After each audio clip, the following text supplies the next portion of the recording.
Is that all, Peterson? No. Have fun in the Bureau after your enlistment. How'd you know all about that? I'm a spy, remember? Peterson exits. Neil follows a second later. They stop outside the mailroom near Newley's desk. She sees them. Shit. I don't know about that guy. Peterson and Neil stand looking at each other for a second. You boys should have more sense. They jump and look back at her. Sergeant Lorman's tired. Been out all week. You should be ashamed of yourselves. You're lucky you don't have to go to Vietnam. You have a good assignment here, such a good chance to serve your country. Neil stands looking off at Wall. Peterson dutifully nods. Mrs. Newley, you know there's this fellow over in Vietnam, point man for a company. He refused to shoot his weapon. Refused, you know. Well, somehow, after about a year, he was still alive. Didn't get wounded or anything. He was probably just lucky. But I'd like to think that because he wouldn't shoot at some shadowy or distant figure, nobody shot at him. Mr. Peterson, you are the most exasperating person. I don't understand a thing you say. Colonel Highland comes out to his doorway. Don't you boys have some work to do? Yes, sir. Neil and Peterson move toward mailroom. You should be more respectful. I've been here over 7 years, and I know the business of this office better than you do. I just You don't know... say you know how to mind your business? Well, I guess you do know what I was talking about. Peterson quickly steps backward into the mailroom with Neil and closes the door. Newley opens her mouth to speak to him, but turns from the closed door to Colonel Highland. Well, those boys are so disrespectful. That Michael... I work hard, and he talks to me like that. Does he really belong here, sir? No. Did you find that file I asked for earlier? I need it for tomorrow's meeting in headquarters. Yes, I found it. Newley takes out a folder and holds it up to read. The USA-1 Command Report on Community Preparedness in the Event of a Civil Emergency. Thank you. Manual 136- oh, I'm sorry, sir. She gives the report to Highland. I don't know how it got mislaid. It should have been right here next to the AR on International Preparedness in the Event of an Atomic Attack, but instead I found it was there. She hands him a manual. I don't know how they could have gotten together. Search and destroy domestic. Sir, do we have a need to know these things? Certainly we don't. It would be quite a burden if we needed to know everything. The people who need to know enough for all of us. It's a relief, sir. Highland returns to his office with the file. Newley resumes typing. Peterson sits down at desk and toys with a pencil while staring down. Neil goes through some teletype tape. That bitch really pisses me off. Yeah? I think it's her willful ignorance and the way that she tries to impress us with her devotion. Let me tell you a story. I subbed for her for a week once during her vacation. I did all the work. Everything? Shit, I sat there all day reading Catch-22. I was busy barely 2 hours a day. They laugh. Catch-22? I don't believe it. What does she do then? I don't know. Last week, I gave her an envelope so she could mail a $10 bill to her son. He's studying to be a priest in some seminary in the East. $10. She wasn't even very concerned about someone stealing it in the mail. She wouldn't take an extra piece of paper to shield the bill. Maybe she wanted it to get stolen. They laugh slightly. Peterson's humor suddenly drains. His face tenses. I hate that bitch. She has no real feelings, just nerves. Every day she comes in and dutifully does her work like a good soldier. Well, she's a very committed lady. Huh. These people, Adel, Newley, everybody, they're all losers. Every single one of them. And you, how are you different from the rest of them? Why'd you flunk out of school and almost get drafted? I didn't flunk out. I had to drop some courses. Part-time students lose their deferments. You know, I like you better when you're sarcastic. Just thought I'd join in the fray. What's wrong? I'm just trying to be the new voice of opposition in the office. Peterson glares at Neil. Well, we were a great team while we lasted. No, you're the team. Newley is typing at her desk. She stops and tries to read something from the paper she's been typing from. She rises and carries it to the colonel's open door and knocks. Oh, sir, I can't quite make out this word. I'm sorry. There, that should do it. Thank you, sir. She turns and walks to the door, then turns back. Sir, when do you intend on... When will your last day in the office be?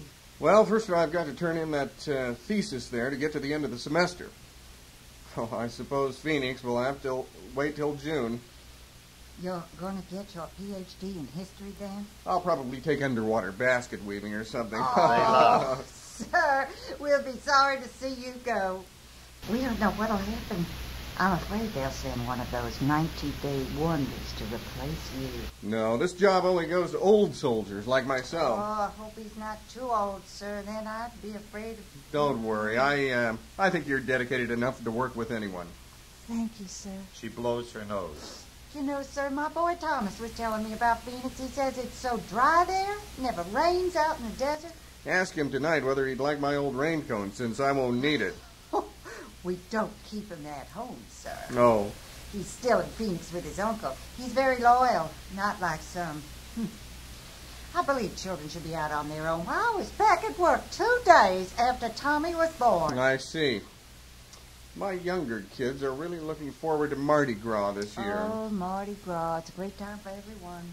Seeing it with the kids, though, should be really special. And this'll be your only year here with them. Burr picks up the phone in his office and dials.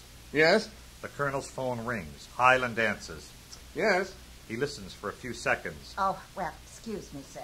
She goes back to her desk and starts typing. Hard to know what to do. The regs always presume the opposing force wants to fight. Well, they are going to occupy a U.S. government office, sir. COINTELPRO Reg 241-36 here says you do have some room for action, sir. Colonel Knorr is really the only one who gives us room, Sam. This is the President's action. We're here to gather information, that's all. Yes, sir. Highland hangs up. Peterson is on the teletype. The telephone rings a steady ring. He picks it up quickly. Region. May I say who's calling, sir? Sir? Oh, shit. I didn't recognize Norris' voice and he hung up. Teletype phone rings again. Region? Yes, sir. Peterson sticks his head outdoor and looks at Highland. He sees him. Sir, it's Colonel Knorr. Thank you. Highland talks on phone silently. I suppose I'm guilty of some arrogance, but I swear Knorr's problem is organic. Highland hangs up phone. He's diseased. Highland walks to mailroom and stands indoor. Sir? You have to understand, Colonel Knorr gets a little uptight when he's not recognized. They all smile. I'd only heard him once before, sir, but he does have a distinctive voice. I'll remember it next time. You might get a chance. I want you boys to stay in here this afternoon next to this machine. We might have some problems. What problems, sir? It seems some of the people downstairs are on their way up. You just tend to business. Highland starts to turn away. Sir, Sergeant Larman knows some of the people involved. Maybe, Neil shuts his eyes. Oh, boy. And how do you know about Sergeant Larman? I guess I overheard. You don't need to know everything. I don't want to know everything. I watch the news on TV like everyone else. I can't absorb all that and still do my job. We have a mission, and we haven't got time to think about whether or not it's right, or we'll never get through this day. Yes, sir. Highland returns to his office. Well, he shut you down for sure. Really? Ha. He's thinking about whether it's right or wrong, or he wouldn't have mentioned it. Burr is watching anti-war demonstrations on TV in his office. Maybe. But what good will it do to talk about it when those dudes are coming up here right now? Get him. Not a hell of a lot, I guess. Then shut up. Listen, Peterson moves right up close to Neil. do you really think it would make any difference? What? Do you think that if I stop talking about all the unmentionables in this place, they'll just go away? No, but... Do you think that if we just stop talking about what we're doing here, our sense of duty will carry us through? Listen. Neil, that's bullshit war talk. We're not going up the hill. The time for belief in this war is gone. Even the brass can see the handwriting on the wall. A few months ago, General, what's-his-name, in Baltimore, said as much. Loud shouting is heard from the demonstrators. I think I'll go down there with the hippies.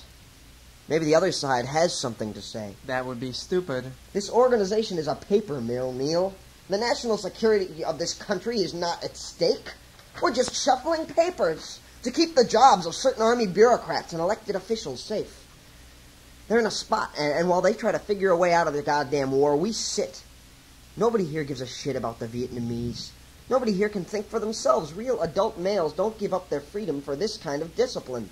They feel a spirituality inside them that has nothing to do with what other people want or what other people give them.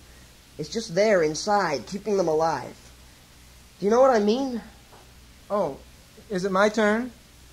Uh-huh. Yeah, kinda. I do know what you mean. My grandmother once came home from church singing "The Lord is my rock and my salvation" so loud, she almost fell in the well. We told her to look where she was going, but no, she wouldn't listen. She kept gazing at her heavenly home and almost found it. You got to keep your spirit under wraps, Michael. There's a lot of wells out there. Listen, you. I'm sick of being told we have to close ranks in back of some brain because we're under fire from an enemy who's living at home and fighting for his backyard. After so many times crying wolf, doesn't it become obvious that we're just afraid of being wrong? The enemy is fear. Orders to search and destroy aren't going to change that. Commands to investigate this security risk or that anti-war activist aren't going to change that. Those orders, they're just fear.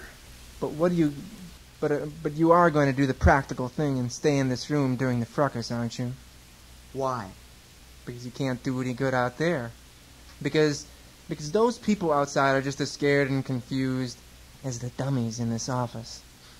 Don't stay out of patriotism. Stay because it's the safest place to be in a disaster is where you are, where you know what's happening. Peterson rises. I see your point. You'd be right if this were an earthquake, but it's not. It's a shooting gallery. I thought you said no war talk. And we're the targets. Peterson opens door, notices Burr watching TV. What? You know what I said to the promotion board? Not exactly. Well, they asked me a question about defense strategy in Europe. Do you feel the deployment of troops is necessary for the defenses of Europe? What did you tell them? Yes, sir. The European leaders need U.S. involvement. They objected to that? I didn't stop there. I didn't stop there. I should have said, Western Europe needs U.S. troop involvement to defend the capitalist system from the communist threat, and in the East. But I put it a little differently. I don't get it. I said Europe needs our troop station there to assure U.S. participation in any future hostilities. Why would that... Oh, I see. I see why they were so angry. I think the younger officers didn't mind so But the much. lifers didn't like to be told that we're stationed overseas to be goddamn targets. No, they don't. Even on the home front, it seems we're targets. Except here, the people are doing the shooting that are our own. The hippies, our fellow soldiers, everyone's taking their shots. People can't seem to stay away from the conflict. They just like to see that fuse burning towards more involvement. It doesn't seem to matter whether it's pro or anti as long as that fuse is burning. Yeah? Now you got my fuse burning. You know how to bring people to a boil and fuck up almost any situation if you talk long enough. Burr's phone rings. He answers it and talks silently. Thank you. It's my duty, you might say. You might say, not me. Thinking out loud just gets you in trouble. I just tell the truth. Except that there's a lot of truth out there. A lot. And it doesn't all fit in one room. They look at each other for a moment. Peterson exits the mailroom and walks to the back of the office. He sits with his head in his hands and stares off into space. End of Act 1.